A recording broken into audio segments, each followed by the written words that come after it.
السلام علیکم ناظرین، میں طارق اسماعیل ساگر آپ کی خدمت میں اپنے ناول فرار کے بعد کی دوسری قسط کے ساتھ حاضر ہوں۔ ٹرین رک گئی لیکن کسی کو دروازہ کھولنے کی ہمت نہیں ہو رہی تھی۔ بارش نے تو جیسے نہ تھمنے کی قسم کھا لی تھی۔ حوالدار اللہ وسایہ کے ساتھیوں کی سب سے زیادہ فکر اس کے سر سے بہتے خون کی تھی اور وہ جلد از جلد اس کے لیے ابتدائی طبی امداد چاہتے تھے۔ اس کے برعکس حوالدار اللہ وسایہ کو صرف ایک ہی فکر کھائی جا رہی تھی کہ اس کی طویل ملازمت کے دوران زندگی میں پہلی مرتبہ کسی مجرم کے ہاتھوں اسے بری طرح زک پہنچی تھی۔ جسم سے اٹھتی درد کی لہروں اور دل و دماغ سے اٹھتے غصے اور بے بسی کے احساسات کے ساتھ اس نے آگے بڑھ کے دروازہ کھول دیا، لیکن دوسرے ہی لمحے مسافروں نے گالیاں بکتے ہوئے دروازہ بند کر دیا۔ اس درمیان حوالدار اور اس کے ساتھیوں کے علاوہ یہاں کھڑے قریباً سبھی مسافروں کے کپڑے بارش سے بھیگ گئے تھے۔ زوردار پانی سے لبریز ہواؤں نے ڈبے کے اس حصے کو خاصا گیلا کر دیا تھا۔ ذرا صبر کر لے حوالدار صاحب، اس سے آدھی پھرتی اگر آپ نے پہلے دکھائی ہوتی تو شاید یہ حادثہ پیش نہ آتا۔ ایک دل جلے مسافر نے، جس کے کپڑوں سے پانی نچڑ رہا تھا، دل کے پھپھولے پھوڑے۔ ان لوگوں کو ہوش ہمیشہ بعد میں آتی ہے، عموماً واردات کے بعد بھی ہماری بہادر پولیس موقع واردات پہ پہنچتی ہے۔ ایک اور مسافر نے پھپتی کسی، خاموش خبردار، اگر کسی نے بکواس کی۔ حوالدار اللہ وسایہ کے ایک ساتھی کو غصہ آ گیا۔ ابے زبان سنبھال کر بات کر، ہم کوئی چور اچکے نہیں، شریف شہری ہیں، پان کی گلوری منہ میں دبائے ایک بزرگ نے کہا۔ اس کے ساتھ ہی مسافروں اور پولیس کے درمیان ٹھن گئی۔ جب تک ٹرین کا گارڈ ٹرین میں موجود ریلوے پولیس کے 4 جوان اس ڈبے میں پہنچتے جہاں سے خطرے کی زنجیر کھینچی گئی تھی، سارا ڈبہ گالی گلوچ کی آوازوں سے گونجنے لگا تھا۔ پولیس والے اگر کسی مسافر کو ایک گالی دیتے تو جواب میں وہ 10 گالیاں دیتا۔ جب تک ریلوے گارڈ اور پولیس کے جوانوں نے اس زبانی جنگ کو روکا، صورتحال خاصی گھمبیر ہو چکی تھی۔ ڈبے کے باہر بارش کا طوفان تھا، ڈبے کے اندر عوامی جوش کا ٹھاٹھے مارتا سمندر۔ ریلوے پولیس والوں کو سمجھ نہیں آ رہی تھی کہ اپنی پیٹی بند بھائیوں کی مدد کس طرح کریں۔ یہ بات تو ان کے سمجھ میں آ چکی تھی کہ کوئی خطرناک ملزم پولیس کو ہاتھ دکھا گیا ہے، لیکن پولیس اور مسافروں کے درمیان گالی گلوچ کیوں ہو رہا ہے، ابھی تک انہیں اس بات کی سمجھ نہیں آئی تھی۔ 10 منٹ کی مسلسل محنت سماجی اور دھمکیوں کے بعد پولیس والوں نے معاملہ ٹھنڈا کیا۔ اب ایک نئی مصیبت کھڑی ہو گئی۔ حوالہ اللہ وسایہ اس وقت گاڑی روک کر نزدیکی مقام سے مقامی پولیس کو مجرم عالمی کے فرار کی خبر دینا چاہتا تھا، جبکہ گاڑی کے مسافر مزید ایک لمحہ کے لیے گاڑی کا ٹھہرنا برداشت نہیں کرتے تھے۔ گاڑی میں کوئی وائرلیس نہیں تھا کہ مقامی پولیس یا ذمہ داروں تک اس حادثے کی اطلاع پہنچ سکتی۔ بالآخر بات اس طرح ختم ہوئی کہ ریلوے اسٹیشن پولیس نے باضابطے کی کارروائی پوری کرنے کے لیے رپٹ درج کی اور حوالدار اللہ وسایہ کو طبی امداد وہاں پہنچا کر اس طفل تسلی کے ساتھ گاڑی چلائی کہ یہاں سے نزدیکی قریب 5 میل دور ایک اسٹیشن پر گاڑی سٹاپ ہے، جہاں سے انہیں وائرلیس یا ٹیلی فون کی سہولت میسر آ جائے گی۔ اس کارروائی میں آدھا گھنٹہ مزید ضائع ہو گیا۔ پہلے تو جوش و غضب میں حوالدار اللہ وسایہ کو اس بات کا احساس نہ ہو سکا کہ اس کو چوٹ بھی لگی ہے۔ اب ذرا صورتحال نارمل ہوئی تو اس کے سر سے درد کی ٹیسیں پٹھوں اور کمر کی طرف سفر کرنے لگیں۔ اگلا اسٹیشن آنے تک اس کا جسم دکھتا ہوا پھوڑا بن گیا تھا۔ ستم ظریفی حالات بری طرح اس کے آڑے آ رہی تھی۔ رات دوپہر گزر چکی تھی، بارش اب قدرے تھم گئی لیکن ختم نہیں ہوئی تھی۔ اس کے ہاتھوں سے ایک خطرناک مجرم کو نکلے پون گھنٹہ ہو چلا تھا اور ابھی تک لوگ مجرم کے فرار کی اطلاع بھی مقامی پولیس کو نہیں دے سکتے تھے۔ موسم کی سختی برے طرح آڑے آ رہی تھی۔ اللہ وسایہ اس کے ساتھی قطعاً اس پوزیشن میں نہیں تھے کہ شیر عالم کا تعاقب کر سکتے۔ اللہ وسایہ کو زندگی میں جتنا غصہ آج اپنے محکمے کی بے سامانی پر اور اپنی بے بسی پر آیا تھا، اس سے پہلے کبھی نہ آیا۔ یہ معمولی سا اسٹیشن تھا جہاں دور دور تک کوئی مدد میسر آنے کے امکانات دکھائی نہیں دے رہے تھے۔ ٹرین کے مسافر الگ عذاب بنے ہوئے تھے، انہیں قانونی ضابطوں سے کیا لینا دینا۔ انہیں اس بات سے بھی کوئی تعلق نہیں تھا کہ ایک خطرناک مجرم فرار ہو گیا ہے۔ انہیں تو جلد از جلد اپنی منزل پر پہنچنے کی فکر کھائی جا رہی تھی۔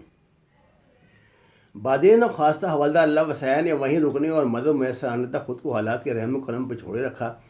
ٹرین اپنی منزل کی طرف روانہ ہو گئی۔ بارش تھم گئی۔ اللہ وسایہ نے شدید تکلیف کی حالت میں الصبا ایک ٹانگے کے ذریعے مقامی پولیس اسٹیشن کا رخ کیا۔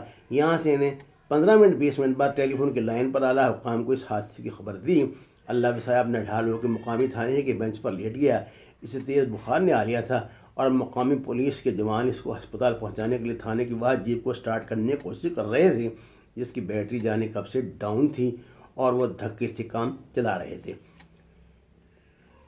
شیر عالم نے جب گاڑی چھلانگ لگائی تھی تو اس کی رفتار بہت آہستہ تھی۔ اس کی مزید خوش قسمتی کہ وہ گراوے گیری قدرے ریتلی زمین پر تھا۔ یہ صورتحال اس کے لیے گھبرا دینے والی نہیں تھی۔ اس کی زندگی ایسے انوکھی اور جان لیوا واقعات سے لبریز تھی۔ اس نے اپنی مختصر مجرمانہ زندگی میں پولیس کو نچا کے رکھ دیا تھا۔ اس کے لیے کوئی صورتحال کبھی غیر یقینی نہیں رہی تھی۔ موت کے منہ میں وہ اتنی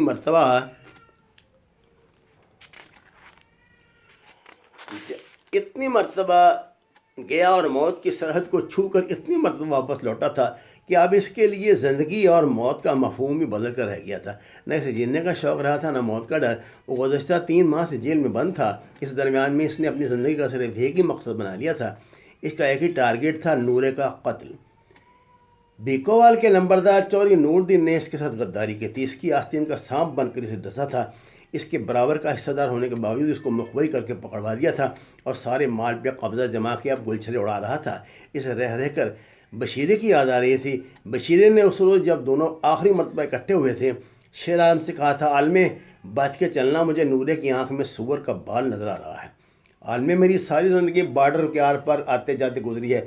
میں میلوں دور سے قدموں کی چاپ سن لیتا ہوں۔ میں نے تلوار کی دھاڑ پر سفر کیا ہے۔ مجھے یہ بندہ مشکوک لگتا ہے۔ لیکن اس نے اپنے درینہ ساتھی بشیرے کی بات کو ہنس کر ٹال دیا تھا۔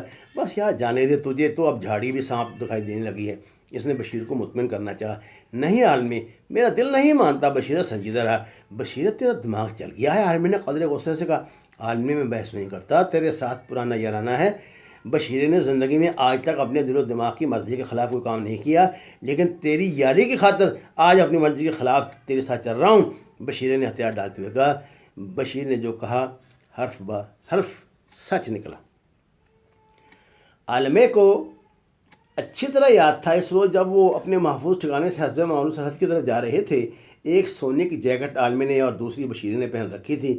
معمول کے مطابق عالمہ مطمئن تھا کہ نورے نے ناکہ دیا ہوا ہے اور رینجر والے اس سے کچھ نہیں کہیں گے۔ جہاں مقامی پولیس کا تعلق تھا وہ تو اس کے پانڈیوں کی طرح اس کے ساتھ چلا کرتی تھی۔ دونوں شام کے ملگجی اندھیرے میں گھر سے نکلے تھے، معمول کے راستے پر سفر کر رہے تھے۔ عموماً وہ اس راستے پر سرحد تک جایا کرتے تھے۔ محفوظ راستہ ناکہ دینے کے بعد متعلقہ حکام بتایا کرتے تھے۔ سمگلنگ کے لیے عالمی نے بڑا آسان محفوظ راستہ اپنایا تھا۔ اس نے اپنی زندگی کے 10 سال انٹیلیجنس کی خدمت کی تھی۔ اس دوران درجنوں مرتبہ سرحد کے آر پار آیا گیا تھا۔ یہ سرحد کا کیڑا سمجھا جاتا تھا۔ وہ جانتا تھا کہ سمگلنگ کا سب سے محفوظ طریقہ کون سا ہے۔ دونوں طرف سے سمگلنگ کرنے والی پارٹیاں اپنی اپنی سرحد پر موجود سرحدی پہرے داروں کو خرید لیا کرتی تھیں اور سرحد پر ہی کسی محفوظ مقام پر اپنے مال کا آپس میں تبادلہ کر لیا کرتے تھے۔ نورے کے ساتھ اس کا تعارف بھارت میں ہوا تھا، جس کے بعد سے انہوں نے آپس میں مل کر کام کرنا شروع کیا تھا، کیونکہ اس علاقے میں نورے کا اچھا خاصا اثر و رسوخ تھا۔ مقامی بدماش اس کا دم بھرتے تھے۔ سرکار دربار میں اس کا آنا جانا لگا رہتا تھا، اس لیے مقامی سیاست میں چودھری نور الدین کا کردار کوئی نظر انداز نہیں کر سکتا تھا۔ سیاست اور پولیس پر اس کا خاصا ہولڈ تھا۔ یوں بھی عالمی کو اب کوئی کسی موٹی پارٹی کی تلاش تھی۔ وہ ابھی روز روز کے چکروں سے تنگ آ گیا تھا اور اب کوئی لمبا ہاتھ مارنے کی فکر کر رہا تھا۔ نورے نے اس مرتبہ ان کے ساتھ سونے کی سمگلنگ میں حصہ ڈالا تھا۔ ایک ہی چکر میں ان کے بارے نعرے ہو جاتے۔ ابھی عالمہ اور بشیر سرحد سے دوری تھی جب اچانک ہینڈز اپ کی آواز نے چونکا دیا۔ دھوکہ! شیر عالم کا ذہن چیخ کے کہا۔ دونوں نے بے بسی سے ہاتھ اٹھا دیے تھے۔ کئی ٹارچوں کی روشنیاں ان کی طرف لپک رہی تھیں۔ رائفلیں تانے رینجرز کے جوان کی طرف بڑھ رہے تھے۔ میں نے کہا تھا نا عالمے کہ نورے کی آنکھ میں سور کا بال ہے۔ اس کی بات ابھی مکمل نہ ہوئی تھی کہ اچانک 3-4 رائفلوں کے دھانوں نے شعلے اگلے اور بشیرے کو اگلا سانس لینے کی مہلت ہی نصیب نہ ہوئی۔ عالمہ سہم کے رہ گیا۔ اس نے زندگی میں پہلی مرتبہ چند لمحے کے لیے موت کا خوف محسوس کیا تھا، جس میں بے بسی کا عنصر نمایاں تھا۔ یہ بات تو وہ جان گیا تھا کہ نورے نے انہیں ڈسا ہے، لیکن اگر ان لوگوں نے اس کے ساتھ بھی بشیرے والا سلوک کیا تو وہ نورے سے انتقام کی حسرت دل میں لے کے مر جائے گا۔ بشیرہ اس کا جان نثار ساتھی تھا۔ دونوں نے زندگی کے بڑے اور اچھے دن گزارے تھے۔ بھارت کی جیل میں جب اس کی ملاقات بشیرے سے ہوئی تو اس کی طرح بشیرے پر بھی جاسوسی کا مقدمہ بنا ہوا تھا۔ جس طرح پاکستان انٹیلیجنس کے لیے کام کرتا تھا، اس طرح بشیرہ بھی کرتا تھا۔ اس نے اتفاق تھا کہ دونوں قریباً ایک ہی علاقے سے سرحد عبور کیا کرتے تھے، لیکن الگ الگ ایجنسیوں سے منسلک ہونے کی وجہ سے آج تک دونوں کا ایک دوسرے سے آمنا سامنا بھی نہیں ہوا تھا۔ بشیرہ عمر میں اس سے 10 سال بڑا تھا، جبکہ شیر عالم اس سے زیادہ پڑھا لکھا تھا۔ بشیر نے بمشکل میٹرک پاس کیا تھا جبکہ شیر عالم نے گریجویشن کر رکھی تھی۔ دونوں ایک ہی جیل میں اکٹھے ہوئے تھے اور دونوں پاکستانی قیدیوں کے برعکس ایک دوسرے کے لیے نیک جذبات رکھتے تھے۔ 2 مہینے تک دونوں ایک دوسرے کے ساتھ اپنے تجربات شیئر کرتے رہے۔ شیر عالم نے بشیر کے لیے اپنے دل میں پہلی مرتبہ محبت کے ساتھ ساتھ عقیدت کے جذبات بھی محسوس کیے تھے۔ بشیر نے پاکستان انٹیلیجنس کے لیے بہت کام کیا تھا، ملک کی سلامتی کے لیے بڑے بڑے خطرات سے کھیلا تھا۔ دونوں نے ایک روز یہاں سے فرار ہونے کے امکانات پر بھی غور کرنا شروع کر دیا تھا۔ اس جیل میں پاکستانی قیدیوں پر خصوصاً 2 قیدی جن کے خلاف جاسوسی کے مقدمات درج تھے بطور خاص نظر رکھی جاتی تھی۔ کافی عرصہ تک دونوں نے مختلف فرار کی ترکیبوں کا جائزہ لیا، لیکن یہاں نہ تو وہ سرنگ کھود سکتے تھے نہ ہی کسی آنکھوں میں دھول جھونک سکتے تھے۔ دونوں کے جیل سے باہر مقامی دوست موجود تھے، لیکن دونوں اس حقیقت سے آگاہ تھے کہ وہ ایک حد تک ہی ان کی مدد کر سکتے تھے۔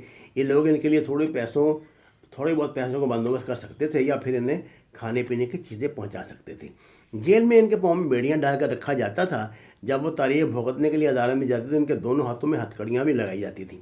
ان ہتھکڑیوں کو کھولنے کی ترکیب دونوں کو معلوم تھی، لیکن دونوں جانتے تھے کہ ہتھکڑیوں کا زیادہ عذابناک یہ پاؤں کی بیڑیاں تھیں جنہیں کاٹنا کاریہ دارت تھا۔ جب تک پاؤں کی بیڑیاں کٹتی پولیس ان تک پہنچ جاتی۔ صرف ایک موقع ایسا تھا کہ جب ان کے پاؤں بیڑیوں سے بے نیاز کر دیے جاتے تھے۔ یہ وہ وقت تھا جب وہ کسی مقدمے میں سزا یافتہ ہونے کے بعد حوالاتی سے سزا یافتہ مجرم کی شکل میں کسی دوسری جیل منتقل کیے جاتے تھے۔ یہ جیل عموماً کوئی سینٹرل جیل ہوتی تھی جہاں ان کا چالان پولیس گارڈ لے کے جاتی تھی۔ طویل سفر کی وجہ سے ایک جیل سے دوسری جیل تک پہنچنے تک ان کے پاؤں سے بیڑیاں اتار لی جاتی تھیں۔ صرف ان قیدیوں کی بیڑیاں پہنائی جاتی تھیں جنہیں جیل کے قوانین کے مطابق خطرناک قیدی سمجھا جاتا تھا اور جیل حکام کو ان کے فرار کا خدشہ درپیش رہتا تھا۔ اس زمرے میں عموماً وہ قیدی آتے تھے جو ایک آدھ مرتبہ اس سے پہلے فرار ہونے کی کوشش کر چکے اور دونوں کا چال چلن جیل میں خاصا شریفانہ تھا۔ دونوں نے اپنے رد عمل سے جیل حکام کو یقین دلا دیا تھا کہ ان پر جاسوسی کے جھوٹے مقدمات درج کیے گئے ہیں، وہ صرف اسمگلنگ کرتے ہیں، یا یہ الگ بات ہے کہ 4 جماعتیں پڑھنے کی وجہ سے ان پہ یہ الزام لگ گیا ہے۔ دونوں بلاخر سزا یافتہ ہو کر جیل سے دوسری جیل میں تبادلے کے دوران قسمت آزمائش کا فیصلہ کر لیا تھا۔ اس روز جب بشیر اپنی تاریخ بھگتنے کے لیے کچہری میں گیا تو اچانک ہی اسے گرمیل سنگھ نظر آ گیا۔ گرمیل سنگھ اس کی جیل کے دوسرے سکھ ملزم کے مقدمے کی پیروی کر رہا تھا۔ ناظرین، دوسری قسط آپ کی خدمت میں نے پیش کر دی ہے۔ تیسری قسط انشاءاللہ آپ کو کل پھر مل جائے گی۔ انشاءاللہ تسلسل کے ساتھ آپ یہ ناول پڑھتے رہیں گے۔ اپنی رائے سے مجھے پلیز ضرور آگاہ کریں، اور اگر آپ اسے پسند کریں تو میری حوصلہ افزائی بھی فرمائیں، شیئر کریں، اپنے دوستوں کو شیئر کروائیں، اور میرے خلاف ہونے والی یہ جو ڈاکہ زنی، ادبی ڈاکہ زنی ہے، اس کو ختم کرانے کے لیے جتنے میرے نام کے جعلی چینل بنے ہوئے ہیں ان کا بائیکاٹ کریں۔ میں انشاءاللہ آپ کو اپنی جو جتنی دلچسپ کتابیں ہیں وہ باری باری پیش کرتا رہوں گا۔ آپ کا بہت شکریہ۔ وما علینا الا البلاغ۔